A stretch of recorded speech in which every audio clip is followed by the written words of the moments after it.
Sometimes, the scariest moments in life don't involve monsters or ghosts.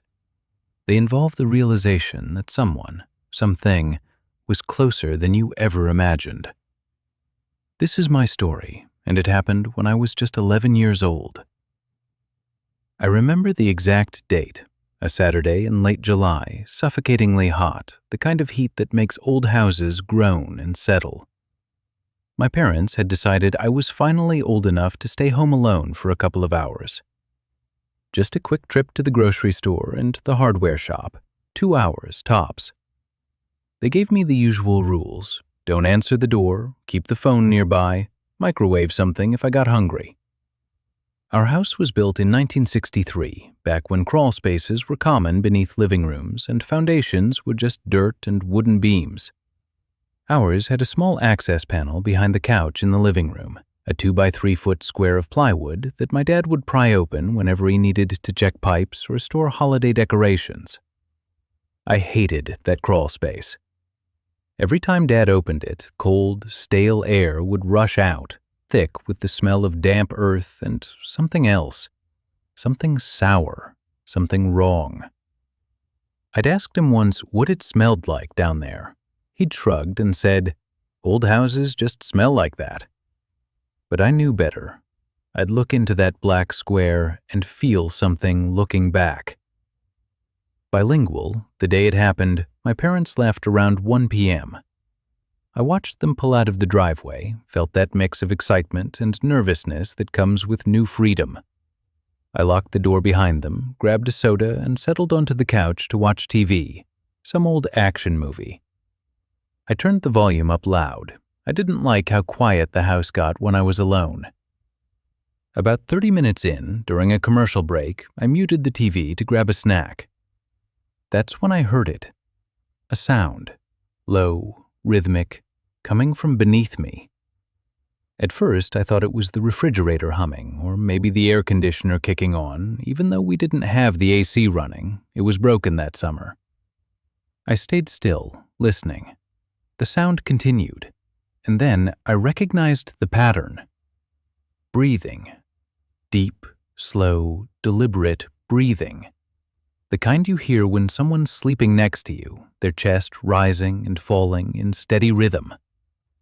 But I was alone, and the sound was coming from below the floor. My heart started pounding. I muted the TV completely and sat frozen on the couch, barely breathing myself, straining to hear. The breathing continued, steady, unbroken. In, out. In, out. I told myself it was pipes. It had to be pipes. Or maybe the house settling. Old houses make weird noises, right? But then I heard something else. Movement. Something shifted against the wooden beams beneath the floor. A dragging sound, slow and purposeful, like someone adjusting their position. Like someone trying to get comfortable. The sound moved from the left side of the room toward the center, directly below where I was sitting.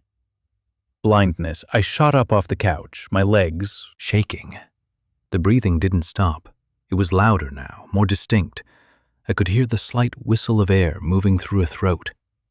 Human. Definitely human. Panic flooded my body. I grabbed the cordless phone from the coffee table and stood in the center of the living room, afraid to move toward any wall, afraid to step too heavily. I didn't want whoever or whatever was down there to know I'd heard them. I dialed my parents' cell phone, my hands shaking so badly I almost dropped the receiver. My mom answered on the third ring. "Hey, sweetie, everything okay?" "Mom." My voice came out as a whisper, choked and thin. "Mom, there's someone in the house." "What? Honey, what are you talking about?" "There's someone breathing, under the floor, in the crawl space." I heard her sigh, that tone adults use when they think you're overreacting. "Sweetheart, it's just the house. Old houses make noises. You're fine." "No, Mom, it's not." Blindness. "We'll be home in an hour. You're okay. Just keep watching your movie." Withdrawing. "Mom, please." "It's nothing, I promise." She hung up. I stood there, phone in hand, tears streaming down my face. The breathing continued, slow, steady, patient. And then the movement started again, this time more deliberate. I could hear something dragging across the dirt floor of the crawl space, moving from one side of the room to the other, as if someone was mapping out the space above them, as if they were learning the layout. I didn't move. I didn't sit down. I stood in that living room for 45 minutes, watching the clock, listening to the thing beneath me breathe and shift and wait. When my parents finally pulled into the driveway, I ran out the front door before they'd even turned off the car. I was sobbing, hysterical, trying to explain. My dad's face shifted from annoyance to concern as he saw my expression. "Show me," he said. We went inside. He moved the couch and pried open the crawl space panel. The smell hit us immediately, stronger than usual, rancid and human. He shone his flashlight inside, sweeping it slowly across the dirt floor. Jesus Christ! I heard the fear in his voice before I saw what he was looking at. Fresh handprints in the dust, adult-sized, leading from the exterior vent access toward the interior panel.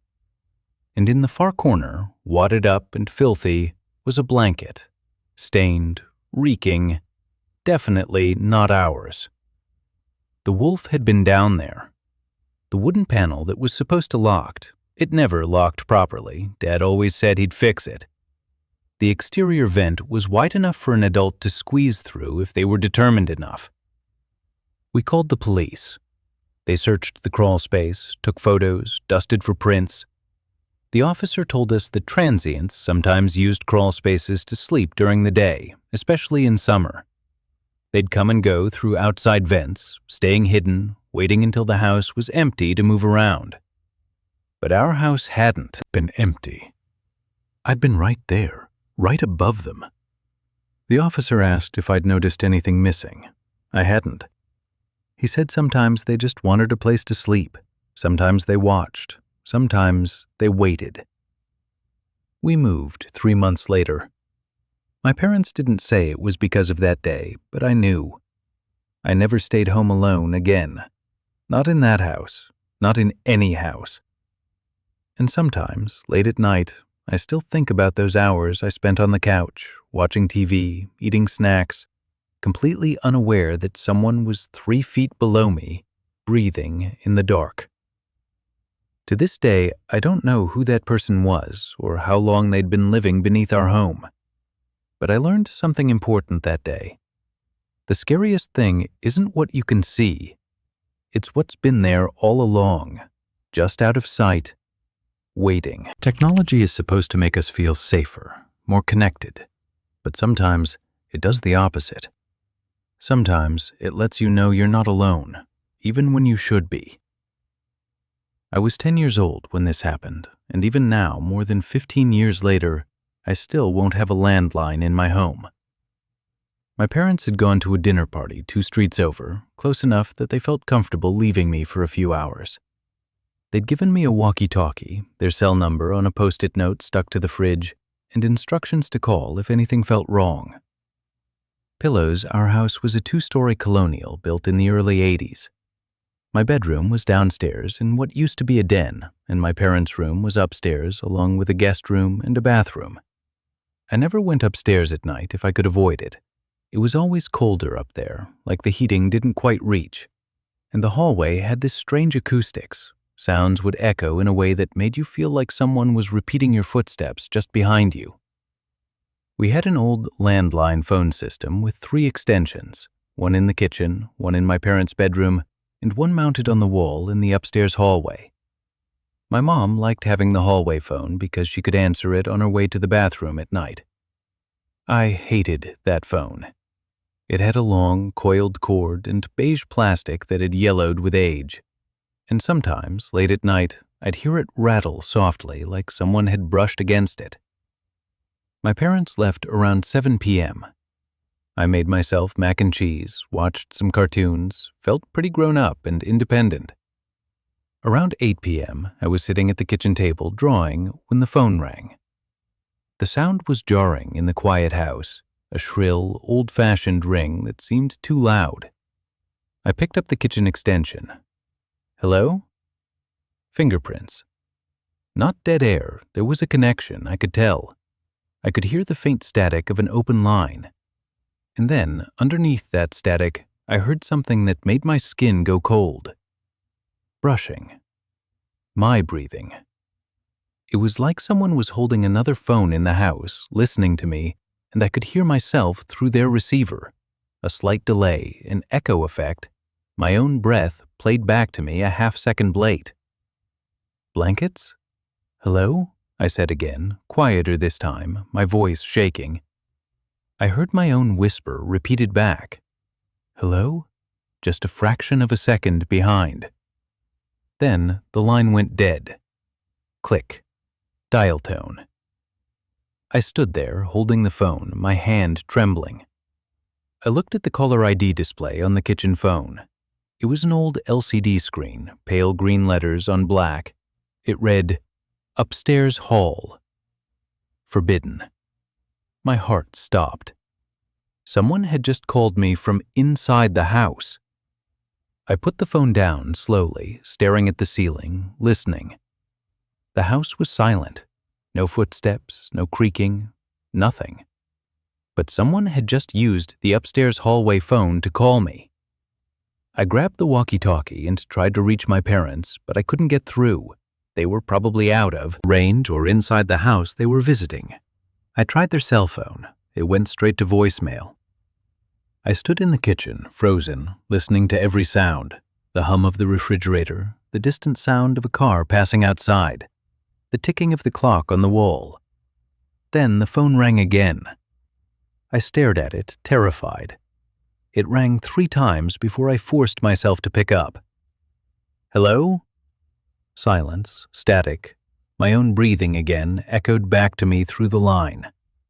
I could hear my heartbeat in my ears, and I wondered if whoever was listening could hear it too. Who is this? I whispered. My own words came back to me, distorted slightly by the delay. Who is this? Then, nothing. The line went dead again. I checked the caller ID. Upstairs Hall. This happened 4 more times over the next hour. Each time the same thing. Silence, my breathing echoed back, then the line cutting off. Each time the caller ID showed the upstairs hallway extension. I stopped answering after the 3rd call, but the phone kept ringing. I stood in the kitchen, crying, too afraid to go upstairs and check, too afraid to stay where I was. Finally, around 9 p.m., I couldn't take it anymore. I grabbed the biggest knife from the kitchen drawer and crept toward the stairs. Every light downstairs was on, but upstairs was completely dark. I reached the top step and fumbled for the hallway light switch. The light flickered on. Flooring was empty. The phone was hanging on the wall, the receiver sitting perfectly in its cradle. Nothing was out of place. I stood there, knife in hand, staring at the phone. I walked over slowly and picked up the receiver. Yeah, the plastic was warm. Not room temperature, warm, like someone had just been holding it. I dropped it and ran back downstairs, locking myself in the bathroom with the walkie-talkie and my parents' cell number. I called them over and over until finally, around 10 p.m., my mom answered. I was hysterical, barely coherent. They came home immediately. We checked the upstairs together. Nothing. No signs of anyone, no open windows. All the doors were locked from the inside. But when we checked the phone records the next day, the call log confirmed it. 6 outgoing calls from the upstairs extension to the kitchen extension, all during the exact times I'd received them. But I was alone in the house. The police came. They checked everything, locks, windows, closets, crawl spaces. No signs of forced entry, no signs of anyone hiding. The detectives said it might have been a malfunction, a crossed line, some kind of electronic glitch. But that didn't explain the warm receiver. That didn't explain how the calls were logged as originating from inside the house. We disconnected the upstairs phone line the next day. My parents never left me alone after dark again. And I never stopped wondering who or what was on the other end of that line, listening to me breathe, repeating my words back to me in the dark. Some people say it was a malfunction. Some say crossed wires. But I was there. I heard my own voice, delayed and distorted, coming from somewhere inside my house. And I'll never forget the feeling of that warm phone receiver in my hand. We lock our doors at night. We check our windows. We assume we're safe inside our own homes. But what if someone's already inside your property, watching, waiting, learning your routine? Abed years old, and it was the first time my parents felt comfortable leaving me alone after dark.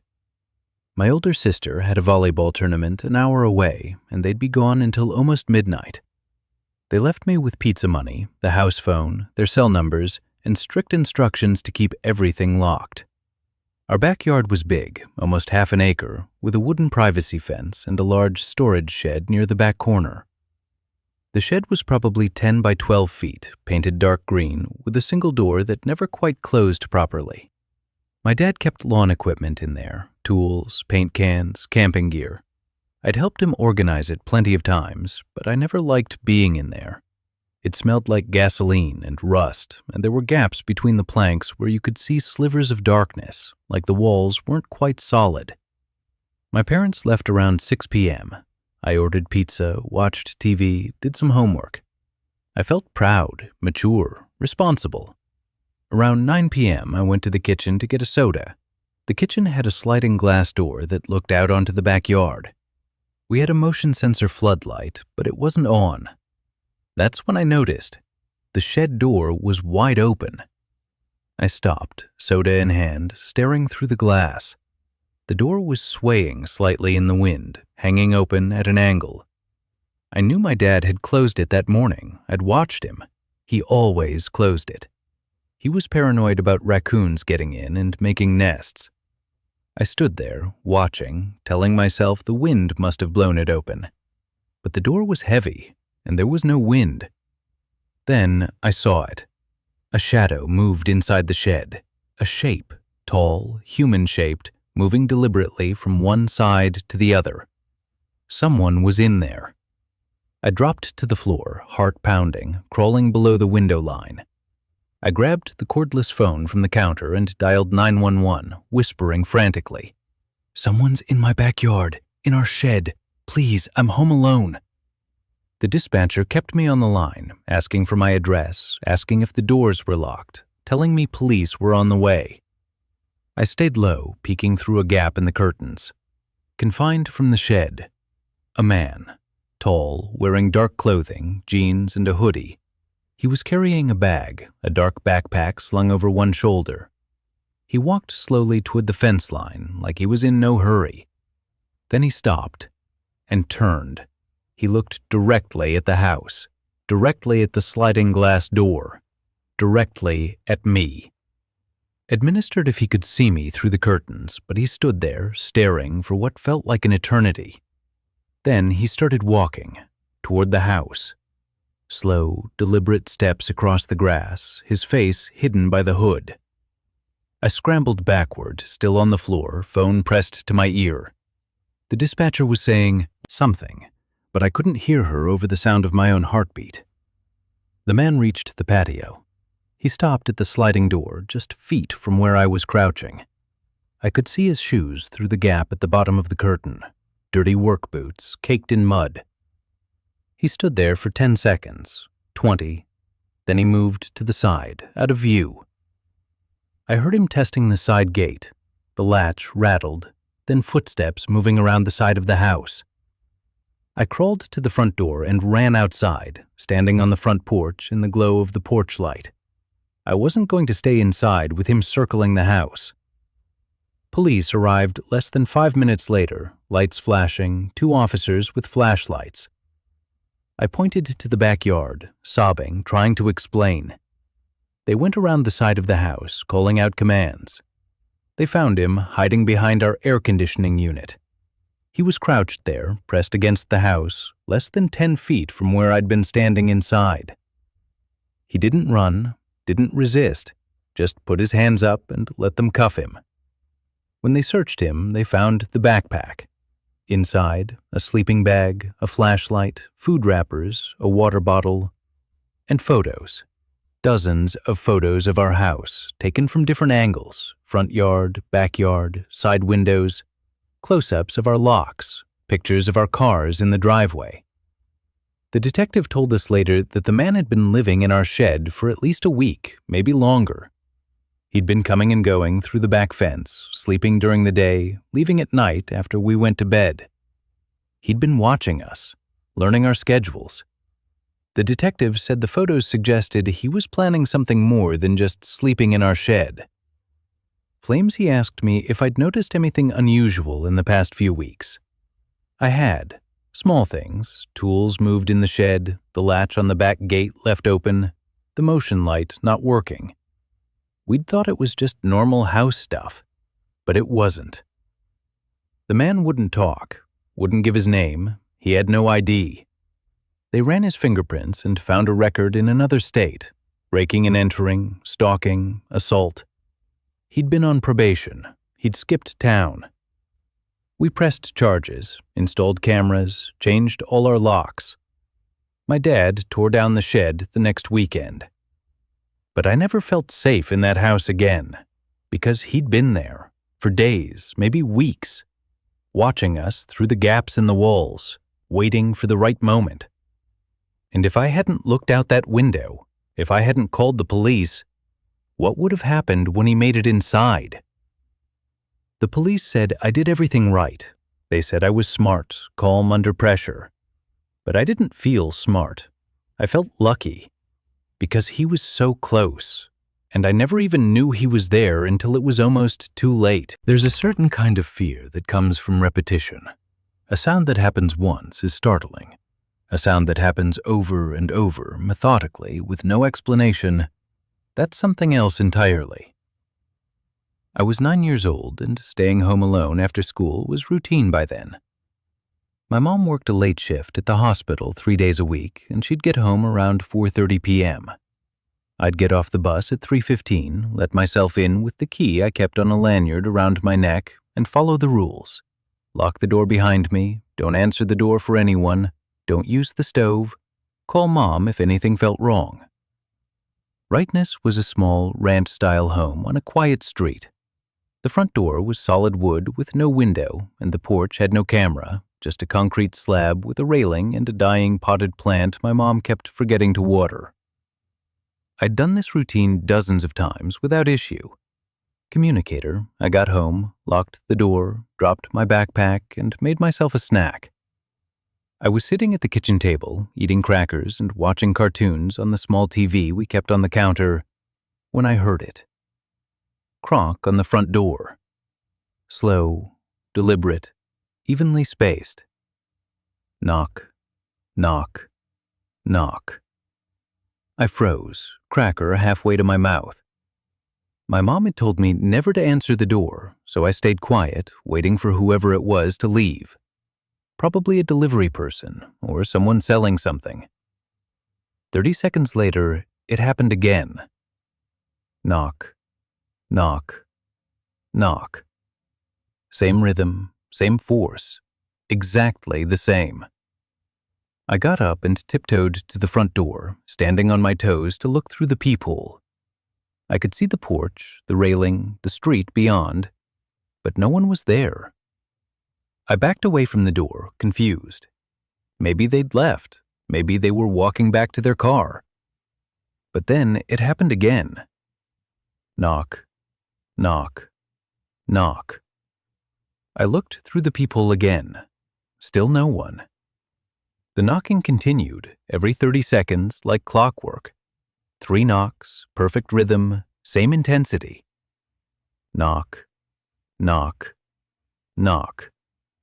Over and over. I moved to the living room window, angling myself so I could see the porch from the side. No one was there. The porch was empty. But the knocking didn't stop. Flushed. Knock. Knock.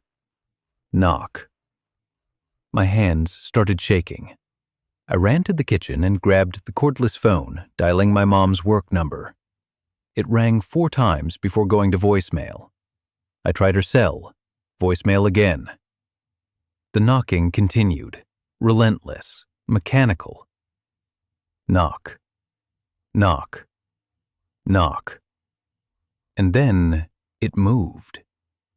I heard the same pattern, 3 slow, deliberate knocks coming from the side of the house, from the window in the hallway. I ran to the hallway and peeked through the blinds. No one was there, but the knocking had definitely come from that window. Then it moved again, this time to the back door. 3 knocks, same rhythm, same force. I was too scared to check. I stood in the center of the kitchen, spinning in place, trying to figure out where it would come from next. The garage door, side window, dining room, back patio. Someone was circling the house, knocking on every door and window in the same methodical pattern, testing them. 3 knocks, move to the next entry point. 3 knocks, move again. They were mapping the house. I ran to the bathroom, the only room with no windows, and locked the door. I sat on the floor, phone in hand, calling my mom over and over. Finally, on the 6th try, she answered. "Honey, I'm in the middle of..." "Recognize. Mom, someone's knocking on the house." "What?" "They're going around and around, knocking on everything. I can't see them. Mom, please." Her voice shifted instantly. "I'm leaving right now. Lock yourself in the bathroom. I'm calling the police. I'll be there in 10 minutes. Flooding her talking to someone in the background, heard a car door slam. I stayed on the line with her, crying, listening to the knocking continue outside. It didn't stop. Not once. She made it home in 8 minutes. When she pulled into the driveway, the knocking stopped immediately. She ran inside, found me in the bathroom, held me while I sobbed. Police arrived 5 minutes later. They searched the perimeter of the house, and they found something. Shoe prints, in the dirt and grass around the foundation, circling the entire house. The prints were deep, evenly spaced, methodical. They stopped at every door and every window, exactly as I'd described. Whoever it was had walked the entire perimeter, knocking at each entry point, testing them. The detective crouched down near the back door, studying the prints. He looked up at my mom, his face serious. "This wasn't random," he said. "The spacing is too deliberate. Whoever did this was measuring, timing, learning the layout." "What does that mean?" my mom asked. "It means this was surveillance. Someone was planning something." They took photos, made a report, call immediately if it happened again. My mom took the rest of the week off work. We installed cameras, deadbolts, motion lights. She never left me home alone again. But sometimes, late at night, when the house is quiet and I'm lying in bed, I hear it in my mind. Knock, knock, knock. That perfect, methodical rhythm, circling endlessly, testing every weakness, waiting for the moment when I made a mistake. The police never found who did it. No one else in the neighborhood reported anything similar. But I know what I heard, and I know what those footprints meant. Someone was planning to come inside. They just ran out of time. We trust technology to protect the people we love. Cameras, alarms, monitors, they're supposed to make us safer. But what happens when that technology becomes the thing you need protection from? I was babysit my little brother while my parents went out for the evening. They were going to a wedding reception about 20 minutes away and wouldn't be back until after midnight. My brother, Danny, was 3 years old, easy to manage. Feed him dinner, let him play for a bit, put him to bed by 8 p.m., then I'd have the house to myself. We had one of those old baby monitors in Danny's room, the kind with a camera and two-way audio.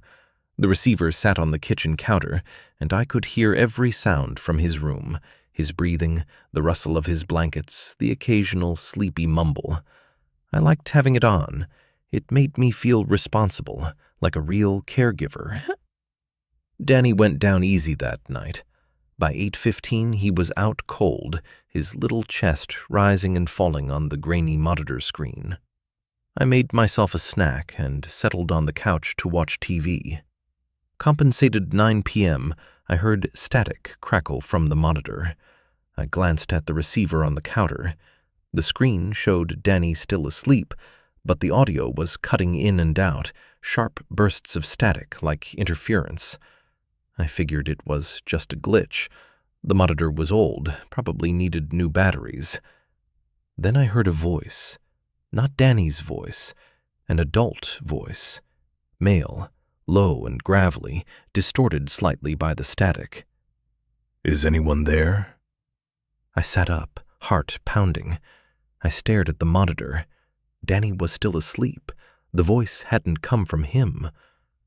Flooring slowly to the kitchen and picked up the receiver, turning up the volume. More static. Then, clear as day.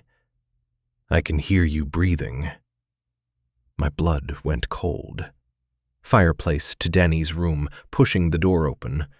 He was sound asleep, exactly as the monitor showed.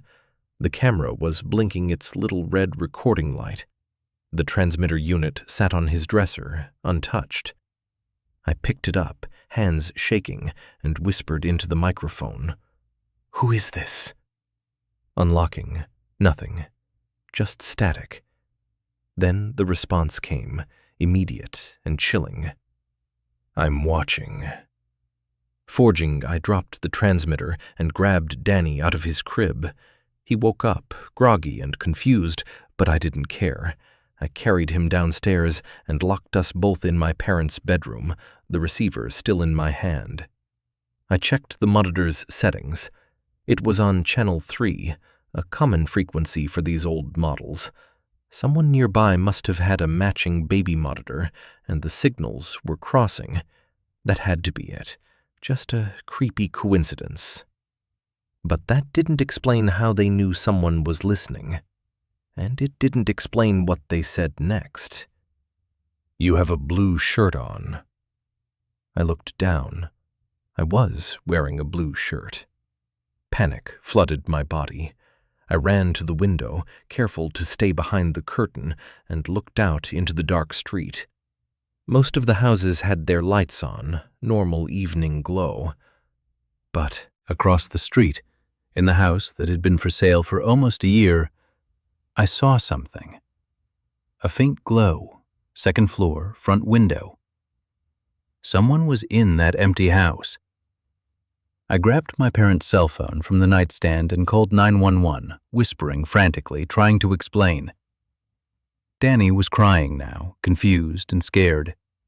I held him tight, kept the lights off, and waited. Police arrived in less than 5 minutes. I watched from the window as 2 officers crossed the street and approached the abandoned house. They used flashlights, checking the perimeter, then went inside. They were in there for almost 10 minutes.